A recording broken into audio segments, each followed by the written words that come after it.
Hello student. जो मैं आज आपको कराने वाला हूँ वो कराने वाला हूँ ईडियम से और फ्रेजेस और वर्ड से। देखिए मैं आपके सामने लिख रहा हूँ अकोक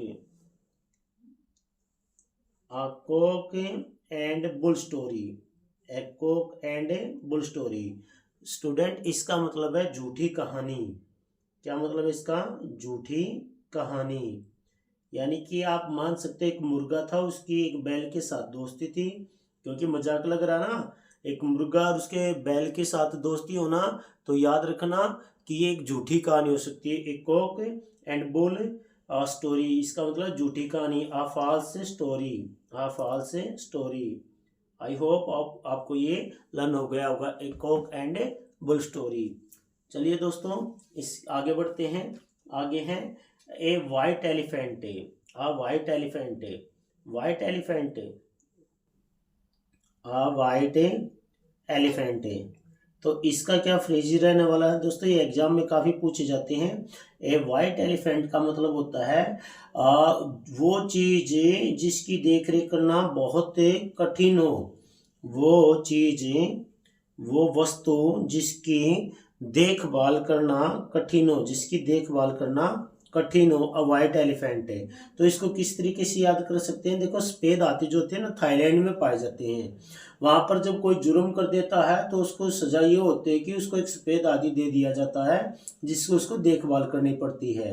अब उस हाथी की को चकाचक रखना, रोज नहलाना, रोज सही तरीके से उसको खाना पिलाना वगैरह वगैरह, ये सारी जो चीजें हो जाती बहुत मुश्किल हो जाता है। यानी कि उसकी देखभाल रखना बहुत मुश्किल हो जाता है। वाइट एलिफेंट है, वाइट एलिफेंट है, यानी कि किसी वस्तु को, किसी चीज को की देख रेख करना बहुत मुश्किल हो जाए। तो नेक्स्ट स्टूडेंट है आ रेनी डे। आ रेनी डे का आ रेनी डे, रेनी डे का मीनिंग है दोस्तों मुसीबत का दिन। यानी कि बरसात जब हो जाती है तो हम क्या मान सकते हैं कि भाई ये तो मुसीबत का दिन है, आज कैसे मुसीबत से बचा जाएगा, क्योंकि बारिश से बहुत परेशानी खड़ी कर देती है बहुत बार। तो स्टूडेंट आगे देखिए, टू पे ओड स्कोर से, यहाँ पर है टू पे ओल्ड स्कोर से। तो दोस्तों इसका मतलब क्या रहने वाला? बदला लेना। इसका मतलब होता है बदला लेना। टू टेक रिवेंज, रिवेंज का मतलब भी क्या होता है दोस्तों? बदला लेना। पे मीन्स का मतलब होता, पे मीन्स का मतलब होता अदा करना, यानी कि किसी को वेतन देना, पे करना। और ओल्ड स्कोर्स मीन्स का मतलब है पुराना बर्ताव, यानी कि पुराना हिसाब किताब, पुराना हिसाब किताब। इससे आप समझ जाइएंगे कि किसी ने मान लो कि आपको गाली दी हुई है या आपको पीटा हुआ है और वो आपको फंस जाए, तो आप क्या कहेंगे? आप कहेंगे कि भाई हाँ, पे करना है, क्या? ओल्ड स्कोर्स, यानी कि बदला लेना है। नेक्स्ट स्टूडेंट है आ रेड लेटर डे। आ रेड लेटर डे, तो इसका मतलब होता है स्टूडेंट कोई खास दिन, कोई खास दिन। और रेड लेटर का मतलब क्या होता है? और रेड लेटर डे का मतलब होता है कोई खास दिन है। मान लो कि आपने कैलेंडर को ध्यान से देखना, उसमें कुछ डेट्स जो होती हैं आपको लाल अक्षरों में नजर आती हैं।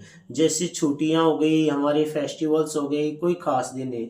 तो आप कहेंगे कि संडे भी तो लाल अक्षरों में है। हाँ जी, संडे भी तो लाल अक्षरों में है, तो वो कौन सा खास होते हैं? तो इसका जवाब देंगे कि इंग्लिश लैंग्वेज जो होती है, हम उसमें मान लेंगे कि जो संडे जो होते हैं, जितने भी आपके लेटर जो लिखे होते हैं रेड में, वो कोई ना कोई खास दिन के होंगे। और रेड लेटर डे का मतलब है कोई खास दिन है।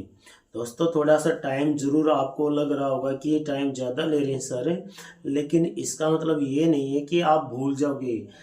एक बार आप कर लोगे तो आपको ये जीवन भर याद रहने वाले हैं। अब इसके बाद है in black and white, in black and white. तो दोस्तों इसका मतलब रहना होता है लिखित रूप से, लिखित रूप से, यानी कि रिटर्न में। इन ब्लैक एंड व्हाइट का मतलब है लिखित रूप से, in return form. Okay student, ये याद रह जाएगा, क्योंकि व्हाइट पेज पे हम ब्लैक से लिख के देंगे तो लिखित रूप से हमें याद रह जाएगा। नेक्स्ट है student to cut a sorry figure. Next है to cut a sorry figure. इसका मतलब होता है स्टूडेंट कोई प्रभाव न डालना या बेइज्जती करवा लेना। या क्या होता है, कोई प्रभाव न डालना, कोई प्रभाव न डालना या बेइज्जती करवा लेना, बेइज्जती करवा लेना। तो स्टूडेंट यहाँ कैसे रखेंगे हम याद है, देखिए टू कट आ फिगर है, to cut a sorry figure है।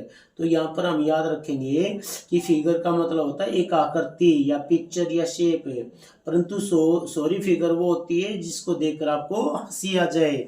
समझ में है ना स्टूडेंट। सॉरी, सॉरी फिगर का मतलब है फिगर होती है आकृति, कोई शेप है, और सॉरी ऐसी फिगर जिसको देखकर आपको हंसी आ जाए। तो आप कहोगे ना कि यार तूने तो बेइज्जती करवा ली, to cut a sorry figure है। तो स्टूडेंट है नेक्स्ट की तरफ चलते हैं। अगर आपको लग रहा है कि आपको ये आसानी से लर्न हो रही है तो प्लीज़ चैनल को लाइक शेयर और सब्सक्राइब जरूर करें। नेक्स्ट स्टूडेंट है to bell that cat, to bell the cat, to bell the cat. इसका मतलब होता है स्टूडेंट खतरा मोल ले लेना, खतरा मोल लेना। टू बेल द कैट यानी कि take a risk, to take a risk, risk लेना। अब बताइए कि बिल्ली के गले में कौन घंटी बांध सकता है, ऐसा खतरा कौन लेगा। तो to bell the cat. Next student is, बहुत इंपॉर्टेंट स्टूडेंट मैं करवा रहा हूँ आप लोगों को, एट अ स्टोन से। और ये मैंने भी इसी तरीके से लर्न की हुई हैं।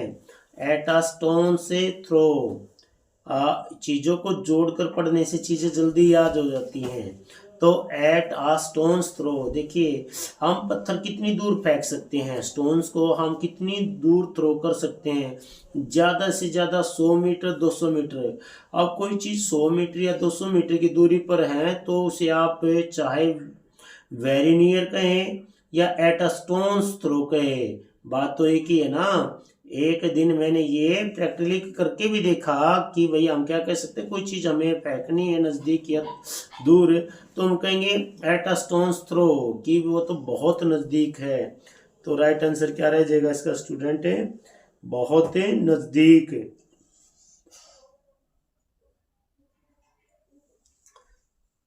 तो स्टूडेंट आज के लिए लास्ट हम आए हुए हैं, लास्ट मैं आपको बता रहा हूँ।